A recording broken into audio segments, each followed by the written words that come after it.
Bismillahirrahmanirrahim. I am Zain and you are watching Techpedia by Zain. If you are a laptop or computer user and if you are making any type of documents on Google Docs, अगर आप Google Docs के ऊपर कोई documents बनाते हैं या आप वहाँ पर articles लिखते हैं, आप वहाँ पर बुक वगैरह अगर वहाँ पर राइट करते हैं, सो ये वीडियो आपके लिए है बिकॉज इस वीडियो में हम एक बहुत ही बेसिक और एक बहुत ही ज़बरदस्त किस्म का यूज़ है जस्टिफाई का। कि जस्टिफाई का ये होता है कि आपकी जो बुक्स होती हैं या आपके जो आर्टिकल्स होते हैं या मैगजीन्स होती हैं तो उनमें आपने देखा होगा कि मार्जिन्स के बिल्कुल दरमियान में जो है वो टेक्स्ट लिखा होता है। तो इस वीडियो में हम देखेंगे कि किस तरह हम एक शॉर्टकट की है Ctrl+J, तो उसको हम थोड़ा सा मॉडिफाई करेंगे Ctrl+Shift+J का यूज़ करके हम किस तरह ये शॉर्टकट की अप्लाई करके अपने टेक्स्ट को जस्टिफाई करेंगे, उससे विद इन मार्जिन लाइन्स हम उन्हें अलाइन कर देंगे। So let's get into screen and check out how it works. Right now I am on my windows screen. तो फर्स्ट ऑफ ऑल मैं जो है गूगल डॉक्स की एक ओपन करता हूँ file, then we will show you कि आप किस तरह जस्टिफाई का जो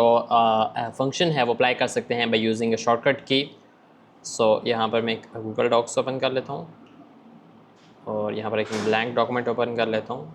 ओके, सो ये फंक्शन आप कब अप्लाई करते हैं कि जब आप बुक या आर्टिकल या मैगज़ीन लिख रहे हों तो आपको ये होता है कि आप अगर बुक वगैरह देखें तो वहाँ पर आपको जो टेक्स्ट है वो दोनों साइड्स पे एक मार्जिन के दरमियान टेक्स्ट नज़र आता है, उससे आउटसाइड नहीं होता। तो उसके लिए हम जस्टिफाई का फंक्शन वो यूज़ करते हैं। प्रोफेशनल्स हम भी यही यूज़ करेंगे। अभी मैंने एक पैराग्राफ्स लिए हैं एक चैप्टर के, मैं उसे यहाँ पर पेस्ट कर देता हूँ।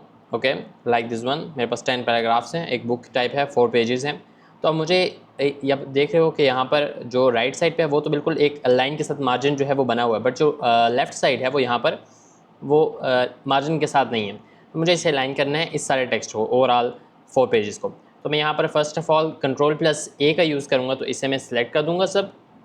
उसके बाद अगर मैं मैनुअली ये चीज़ करना चाहूँ, मैं यहाँ पर टॉप पे आऊँगा एंड अलाइन एंड इंडेंट का यहाँ पर जो ऑप्शन है इसके ऊपर क्लिक करूँगा तो मेरे पास ये 4th ऑप्शन है जस्टिफाई का Ctrl+Shift+J। यहाँ ये चीज़ मैं आपको बता रहा था कि Ctrl+Shift+J को हम यूज़ कर सकते हैं या पर सिंपली यहाँ पर क्लिक करें। तो यहाँ पर क्लिक करेंगे तो ये ऑलरेडी यहाँ पर ये सारा आप देख सकते हो कि ये अब अलाइन हो गया है दोनों साइड से। ओके, बट अगर मैं इसको इस तरह नहीं करता और मैं सिंपली इस सबको सिलेक्ट करके Ctrl+Shift+J अब टाइप करता हूँ तब भी ये हो जाएगा।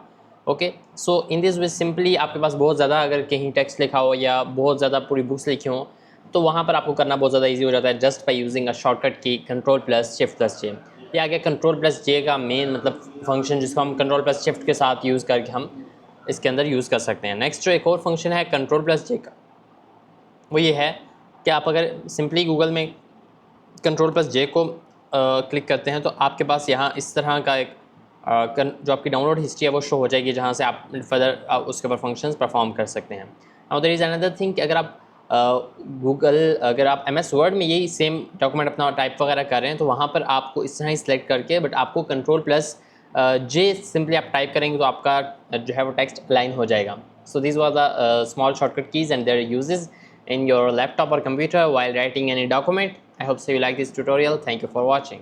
If you find this video helpful, don't forget to like, share and subscribe our channel for more such videos. See you in the next video. Thanks for watching.